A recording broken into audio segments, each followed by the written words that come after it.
I'm cutting ties with a broke 60-year-old. From now on, consider us strangers. Don't count on me. My son-in-law looked down on me and said those words. I couldn't believe what I was hearing. The future I had imagined when my only daughter got married was shattered in that moment. My name is Scarlett, and I'm 59 years old.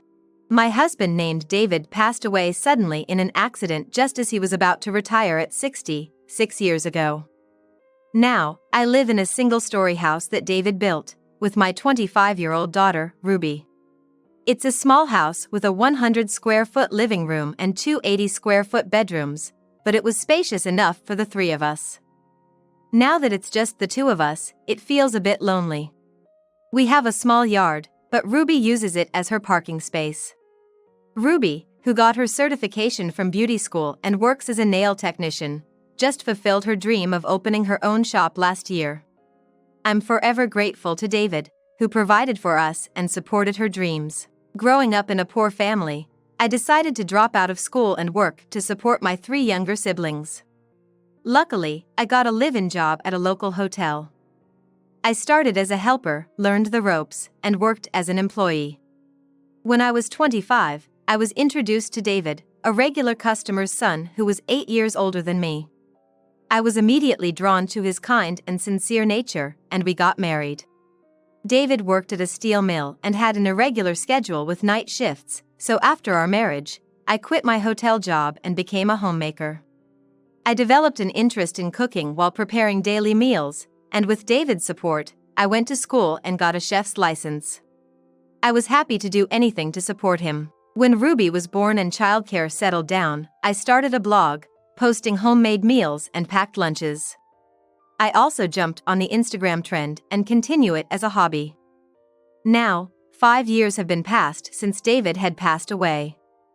I'm excitedly working on a plan before turning 60.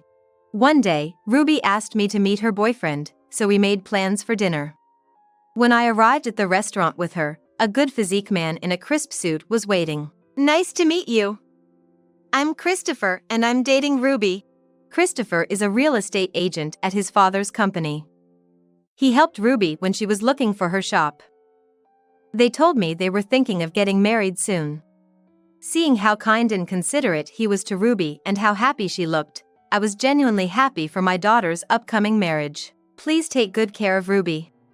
Later, during a family meeting, they decided to get their marriage certificate first and have the wedding next year due to preparations. Time flew by, and Ruby married Christopher and moved to their new condo. With Ruby gone, the house filled with memories of our family of three felt a bit lonely. I'm glad I've been preparing for turning 60. Please look forward to it. I whispered to David's photo and prayed. Just then, my phone rang. Hello, Mom? How are you doing? Hearing Ruby's cheerful voice, I couldn't help but smile. Oh, I'm doing well. It sounds like you're doing great too. Your 60th birthday is coming up, right? Let's have dinner together to celebrate. Christopher has reserved a wonderful place for us. Really? I'm looking forward to it. Thank you so much. After hanging up, I turned to David's photo, prayed, and spoke to him in my heart. I'm so blessed to have our daughter and her husband celebrate my birthday. It wasn't that I was alone after Ruby got married. I gained another family member in Christopher. I daydreamed about the day I'd be called Grandma when they have children. On my birthday, Rudy led me to a restaurant. It was a famous upscale French restaurant I recognized. In a private room, Christopher, who had arrived earlier, was waiting. Happy 60th birthday, Scarlett. Thank you. Celebrating here is truly special. Seeing my teary eyes, Ruby gave a warm smile. Happy birthday, Mom. I'm sure Dad would be thrilled too. We enjoyed a delicious full-course meal, and at the end, a dessert plate decorated with Happy 60th was served. Ruby even gifted me a red branded pouch for my birthday. Christopher, Ruby, thank you so much for today. The two offered to drive me home. I wanted to give them a small token of appreciation, so I asked them to stop by my house. I was worried if Christopher's large car would fit in my small yard, but it did. The sight made Ruby and me laugh. Perhaps because it was his first time here, Christopher looked around the house uneasily and became silent. I made these sweets. I hope you like them. I served them tea and the treats I had made the day before. Yummy! Mom's treats are always the best. Try some, Christopher. While Ruby enjoyed the sweets, he remained silent, taking a bite without a word. I was a bit concerned about his behavior, but Ruby chatted away. Then, Christopher suddenly asked about David's background and mine. He worked at a steel company from right after high school until he was 60. He was a hardworking and sincere man.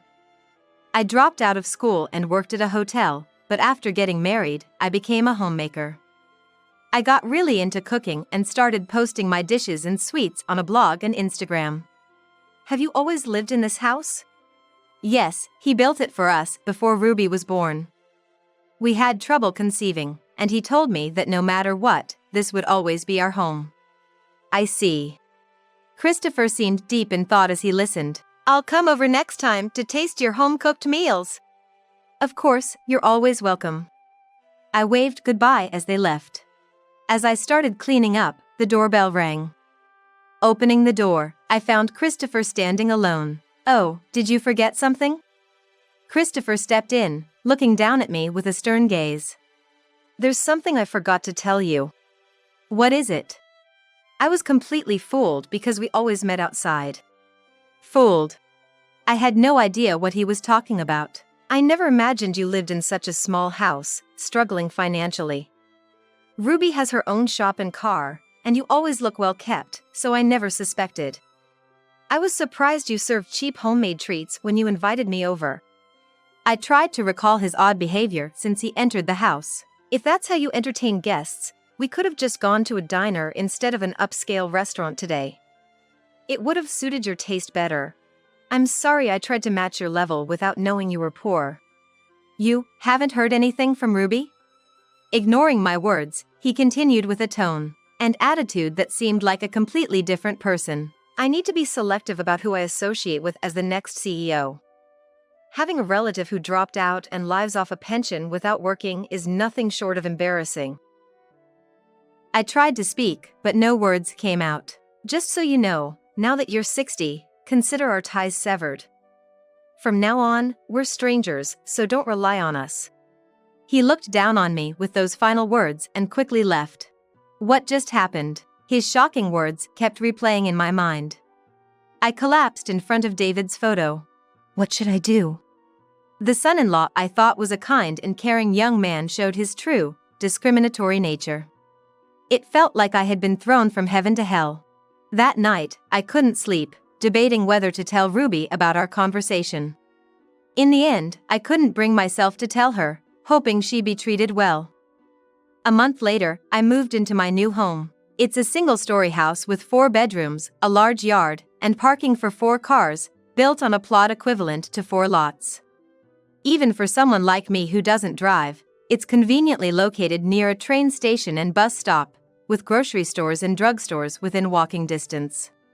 Yes, the plan I was excitedly working on for my 60th birthday was to fulfill the dream David and I had for our retirement.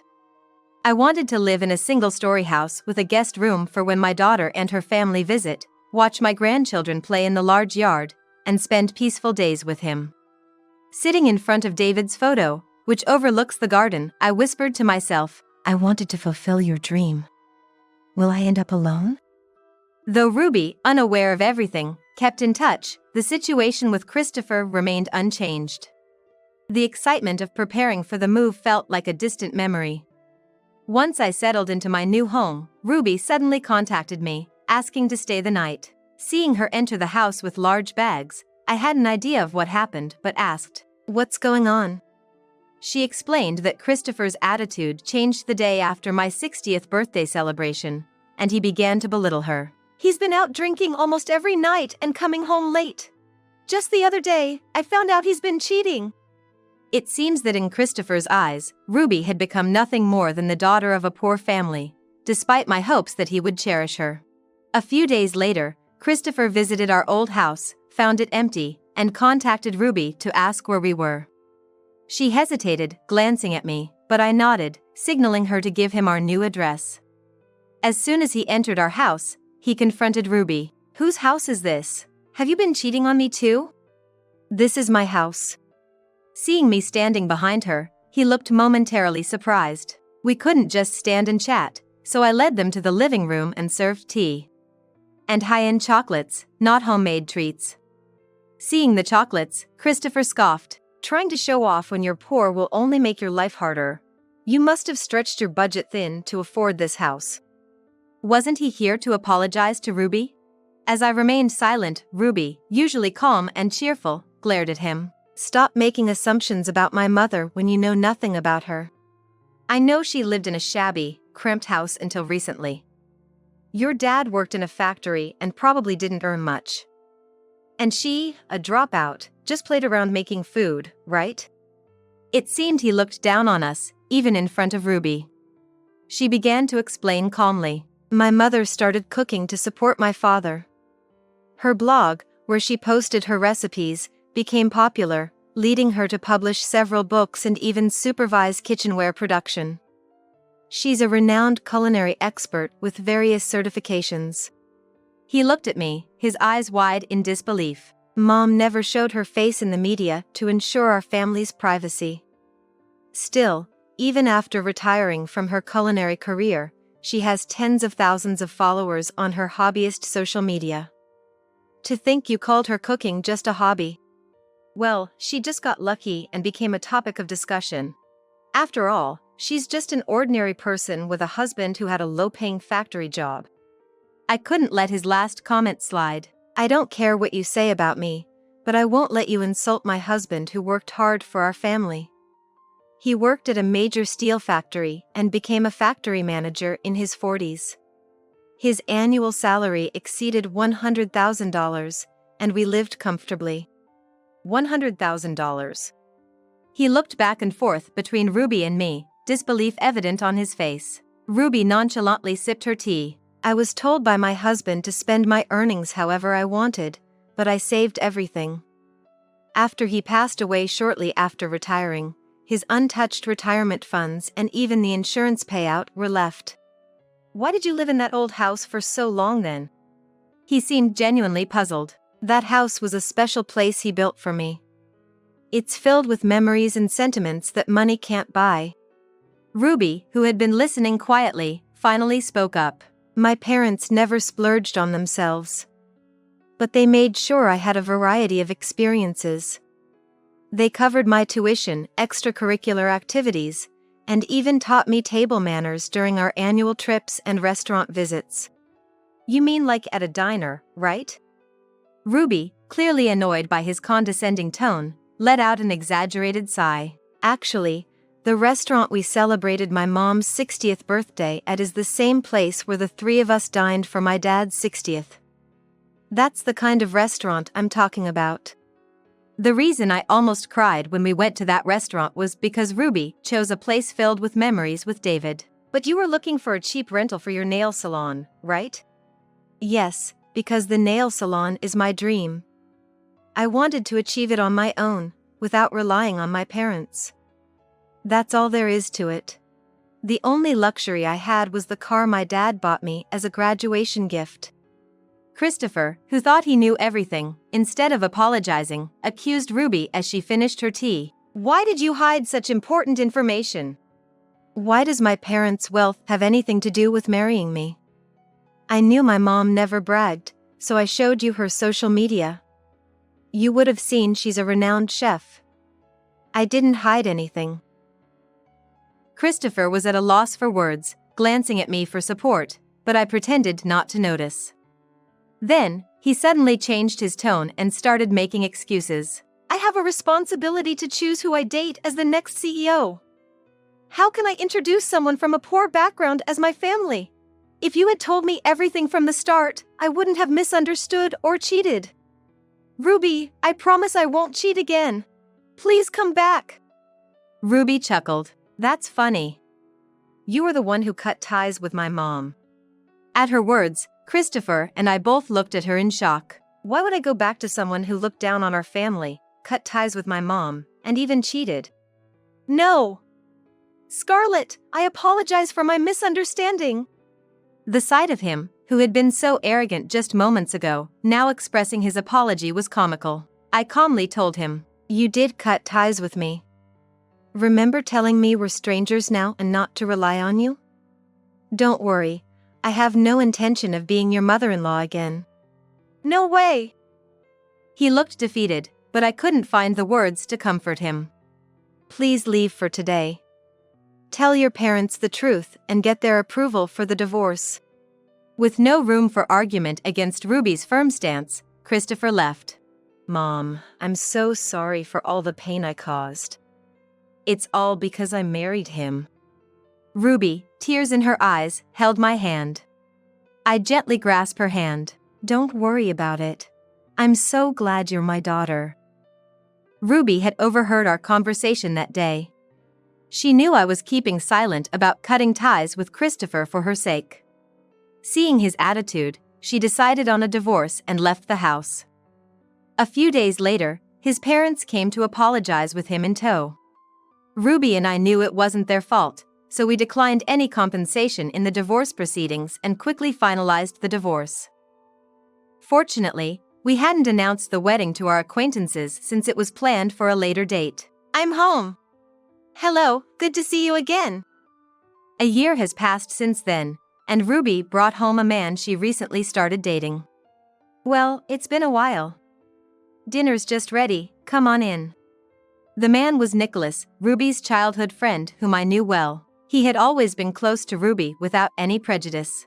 When Ruby got divorced, he was there to listen and support her. Their unchanged bond and mutual trust warmed my heart. I sincerely hope for Ruby's happiness and want to watch over her from a distance.